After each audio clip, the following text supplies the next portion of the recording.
Halo bro, kita ketemu lagi. Tertarik mendalami Building Information Modeling, BIM, atau sekedar ingin tahu lebih banyak? Kalian berada di tempat yang tepat.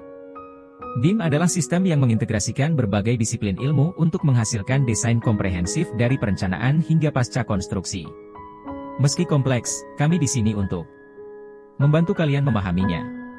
Baik kalian pemula yang ingin belajar dasar-dasar BIM atau profesional yang ingin meningkatkan keterampilan, konten ini memberikan wawasan dan panduan praktis.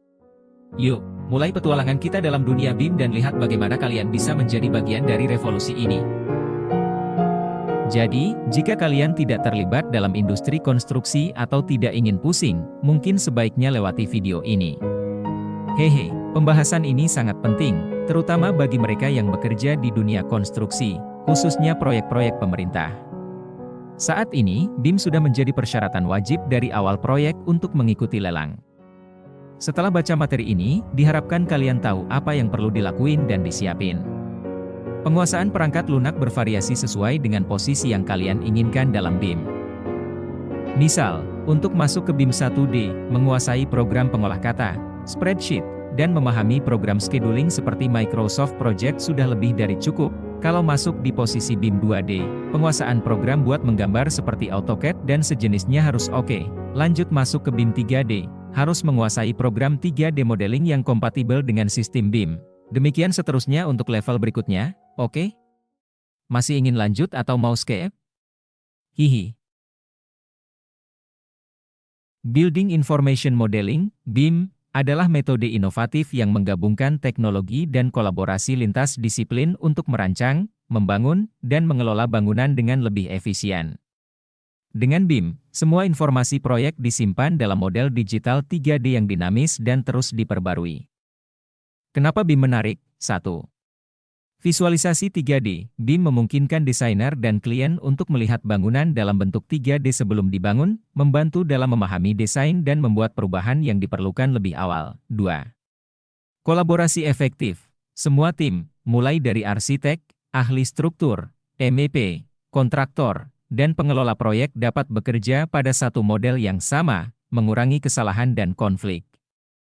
Deteksi konflik, BIM secara otomatis mendeteksi bentrokan antara elemen struktural, mekanikal, dan elektrikal, sehingga masalah dapat diselesaikan sebelum konstruksi dimulai. Efisiensi waktu dan biaya, dengan perencanaan yang lebih baik dan pengurangan kesalahan, BIM membantu menghemat waktu dan biaya dalam proyek konstruksi.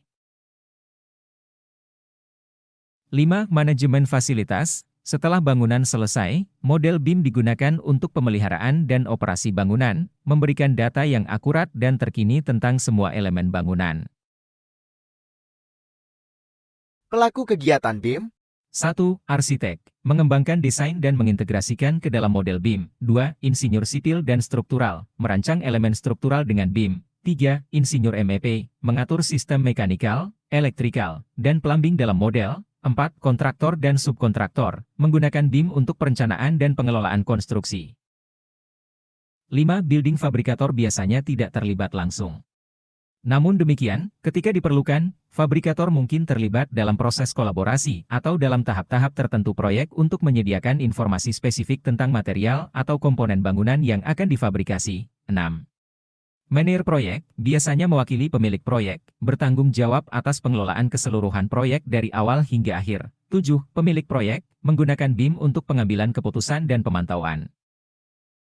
Dalam konteks Building Information Modeling, BIM, penyebutan dimensi seperti BIM 1D, BIM 2D, dan seterusnya mengacu pada tingkat dan jenis informasi yang dimasukkan ke dalam model BIM, serta cara model tersebut digunakan dalam berbagai fase proyek konstruksi.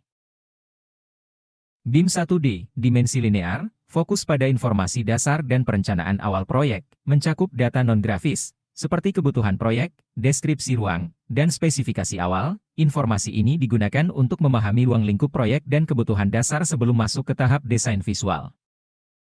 BIM 2D, dimensi 2, representasi grafis dua dimensi seperti gambar teknik, denah, dan sketsa. Gambar 2D ini sering digunakan untuk dokumen kontrak, perizinan, dan gambar kerja yang diperlukan untuk konstruksi. BIM 3D, dimensi 3, model 3 dimensi yang mendetail dari bangunan atau infrastruktur, memungkinkan visualisasi yang lebih baik dan koordinasi yang lebih baik antara berbagai disiplin ilmu, arsitektur, struktur, mekanikal, elektrikal, meningkatkan deteksi konflik, clash detection, dan simulasi desain. BIM 4D, dimensi waktu, menambahkan elemen waktu ke model 3D, digunakan untuk penjadwalan dan perencanaan konstruksi, time management, memungkinkan simulasi urutan konstruksi dan identifikasi potensi penundaan atau konflik waktu. BIM 5D, dimensi biaya, mengintegrasikan informasi biaya dengan model 3D dan 4D, digunakan untuk estimasi biaya proyek dan manajemen anggaran, memungkinkan analisis biaya real-time saat perubahan desain dilakukan. BIM 6D, dimensi keberlanjutan, menambahkan informasi terkait keberlanjutan dan efisiensi energi, digunakan untuk analisis energi, simulasi keberlanjutan, dan penilaian dampak lingkungan, membantu dalam merancang bangunan yang lebih ramah lingkungan dan hemat energi. 2. BIM 7D, dimensi manajemen fasilitas, berfokus pada manajemen fasilitas dan operasi bangunan setelah konstruksi selesai, menyediakan informasi yang berguna untuk pemeliharaan, perbaikan, dan pengelolaan aset bangunan, membantu pemilik bangunan dalam manajemen siklus hidup bangunan yang lebih efektif. Kebutuhan perangkat lunak. BIM 1D, dimensi linear, pada tahap ini, informasi masih bersifat non-grafis dan berfokus pada perencanaan dan spesifikasi awal proyek. 1. Microsoft Excel, Google Sheets, digunakan untuk membuat dan mengelola spreadsheet kebutuhan ruang, spesifikasi teknis, anggaran, dan jadwal awal. 2. Microsoft Word, Google Docs, digunakan untuk menyusun dokumen deskripsi proyek, laporan, dan spesifikasi. 3. Microsoft Project, Primavera, digunakan untuk manajemen proyek dan perencanaan jadwal. BIM 2D, dimensi 2, pada tahap ini, representasi visual 2 dimensi seperti gambar teknik, denah, dan sketsa dihasilkan. 1. AutoCAD, salah satu aplikasi yang paling umum digunakan untuk membuat gambar teknik dan denah 2D. 2. Revit, untuk gambar 2D walaupun lebih dikenal untuk BIM 3D, Revit juga bisa digunakan untuk menghasilkan gambar 2D. 3. Bluebeam Revu, digunakan untuk peninjauan, markup, dan pengelolaan dokumen PDF 2D. BIM 3D, dimensi 3, ini adalah model 3 dimensi yang mendetail yang memungkinkan visualisasi dan analisis yang lebih baik. 1. Autodesk Revit, digunakan untuk membuat model 3D yang terintegrasi dan mendetail, mencakup arsitektur, struktur, dan MEP, mekanikal, elektrikal, plumbing. 2. Navisworks, digunakan untuk menggabungkan model 3D dari berbagai disiplin ilmu dan melakukan deteksi konflik. 3. SketchUp, digunakan untuk desain 3D cepat dan mudah, sering digunakan dalam tahap konseptual. Ada beberapa perangkat lunak model 3D yang populer lainnya dan banyak digunakan di industri konstruksi dan arsitektur seperti 1. Autodesk BIM 360, deskripsi. BIM 360 adalah platform berbasis cloud yang mengintegrasikan berbagai alat BIM, memungkinkan tim untuk berkolaborasi pada proyek konstruksi dari mana saja. Ini memfasilitasi manajemen proyek, dokumentasi, dan kontrol kualitas. Fitur utama, manajemen dokumen, kontrol kualitas, manajemen keselamatan, dan kolaborasi tim secara real-time. 2. Bentley Systems Microstation, deskripsi. Microstation adalah perangkat lunak yang kuat untuk model BIM dan proyek infrastruktur. Ini sering digunakan untuk proyek skala besar seperti transportasi, utilitas publik, dan fasilitas pemerintah. Fitur utama, pembuatan model yang detail, animasi, dan visualisasi canggih. 3. Graphisoft Archicad, deskripsi. Archicad adalah salah satu perangkat lunak BIM yang pionir untuk arsitek, dengan antarmuka yang intuitif dan alat-alat yang mendukung desain kreatif dan dokumentasi yang akurat. Fitur utama, kolaborasi real-time, model detail, dan alat-alat desain yang mudah digunakan, sangat cocok untuk perencanaan arsitektural. 4. Trimble Tekla Structure, deskripsi. Tekla Structure terkenal dengan kemampuannya dalam mengelola model struktural yang sangat kompleks dan detail, yang sangat cocok untuk perencanaan struktur bangunan dan konstruksi berat. Fitur utama, detailing yang sangat akurat, manajemen material, dan simulasi konstruksi.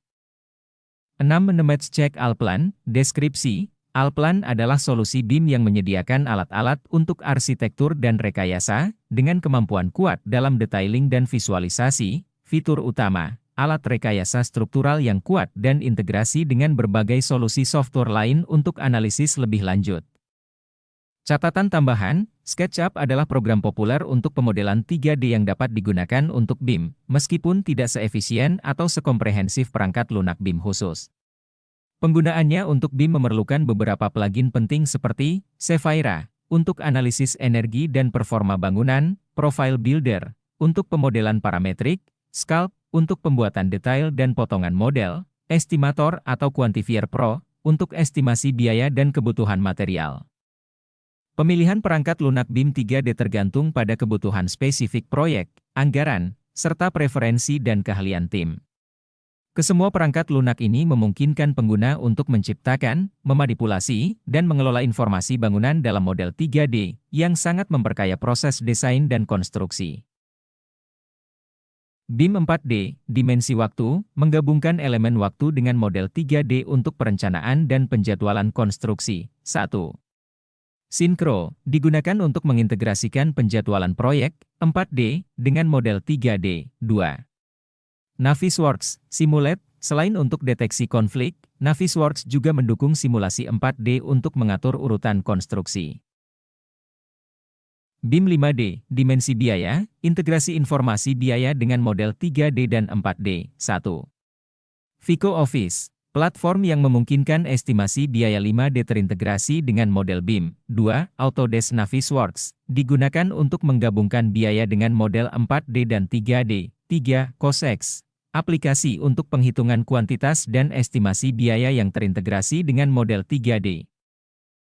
BIM 6D, dimensi keberlanjutan, menambahkan informasi terkait keberlanjutan dan efisiensi energi. 1. Green Building Studio, digunakan untuk analisis energi dan simulasi keberlanjutan yang terintegrasi dengan model BIM. 2. ISV, software untuk simulasi performa energi dan keberlanjutan bangunan.